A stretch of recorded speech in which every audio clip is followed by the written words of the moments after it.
eye open, smell the yummy bacon. Sun peeks through, now I'm awake. And birds chirping, stretching and yawning. Wiggle my toes, gets my body up and shaking. Fix my pillow. Hello everybody, it's me, Twinkle from Twinkle Time, and you are watching Twinkle Time TV.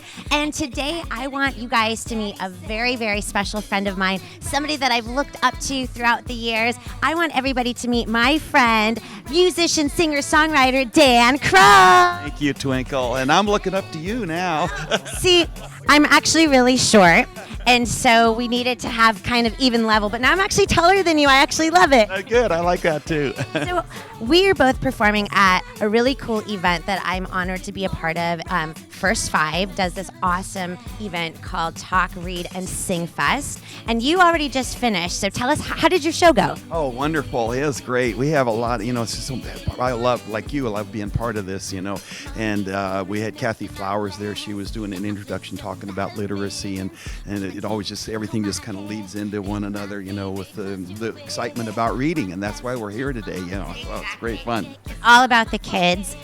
And I have been a huge fan of yours for a very long time, and I've listened to your music. And just tell the kids out there that love singing and stuff, how did you get involved in being a singer-songwriter? Were you a musician first? No, actually, I was in bands in high school, playing in the garage bands, but I've always been interested in playing music. But I was a teacher, and that's how I started. I was an elementary school teacher and a special ed teacher, and it was through the special ed that I really got into it, because just an excitement again about words and language and letter sounds too. So that's how I all got it going anyway. So it's just a natural extension to let music be part of that educational process. Exactly. I love that. And you know what? A lot of people may not know this, but I know that you sang the theme song for a really wonderful movie called Otis and Milo.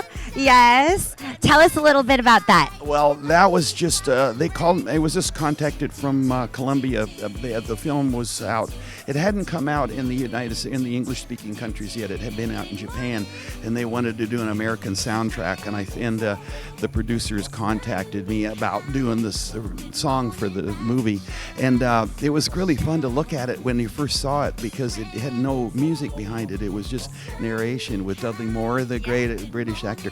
It was hilarious. And then but that was really fun, because I got to work with this guy, Bones Howe, who was a very famous producer, used to do things way in the past, Mamas and Papas and all that. So that was a real honor to get to work with him. But yeah, we had a lot of fun. It was great to kind of do that song. You guys have to check out the movie. Might be on Netflix or Amazon. You can find it on YouTube, and you can hear him singing. It's a so just definitely check out, maybe Walmart maybe has it for sure. And then you know what too, a lot of people may not know, but you have written songs for Dumbo Circus and Winnie Pooh Corner on Disney Channel.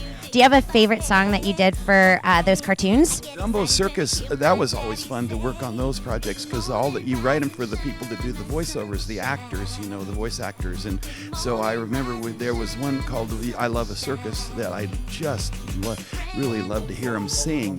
Guys like great voice people like Jim Cummings and Debbie Berry, all these great artists that do that stuff. So to hear them sing your little lyric, and those were all, Winnie the Pooh is my own personal favorite, because I love the Pooh characters, and I've even gone to the 100 Acre Woods south of London when I was out touring there. So it was really cool, and played Pooh sticks off the Pooh Bridge too, you guys. Speaking of touring, what's the most favorite place that you've ever been to? Wow, that's a great question, Twinkle. I go overseas quite a bit, and a few years back I got to go perform in Iceland. And that was just like another planet. It was so beautiful, spectacular, all these big, huge waterfalls and volcanoes, and yeah, it was really cool. So I really enjoyed that a lot. And then I always go over to Europe every year, and I love going over to Asia. So I've been to Okinawa is another favorite place. And yeah, I love it over there a lot, because I like the food over there too. I love sushi as well. I love sushi.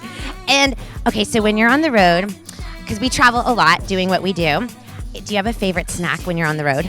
Yeah, well, I at home, I don't eat. I'm a vegetarian because my wife's a vegetarian, so we don't eat any meat. But when I'm on the road, I do slip up a little bit. So when I'm in Germany, exactly. But I try to be really healthy, and I drink a lot of water, a lot of fluids, because that's really important when you're traveling a lot, because you dry out, on the airplanes and then driving and. Coat the throat with the water. Coat the throat, especially when you're singing, as you know, when you're using your voice a lot. And so, I eat a lot of fresh vegetables, fresh fruit, things like that. Vegetables are really good for you. Oh, apples and bananas. And then one last question. Do you ever get nervous right before you go on stage? And if so, is there something that you do to kind of shake off all the nerves? Well, probably you do this too. I don't know. I'm assuming it, but I exercise a lot. I run a lot, but I also like to do little bits of kind of yoga stretching in the mornings, and that always puts me in a kind of a nice little center place, where, exactly in this end. And I love that, and it helps me to perform. And it's not as much getting nervous. It's just I just get kind of excited because like you, I just love the thing we do it for is for the children's laughter. Exactly. I hear you. High five. I love that. Thank you so much.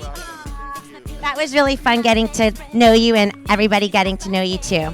Thank you. Bye. When I hear my daddy say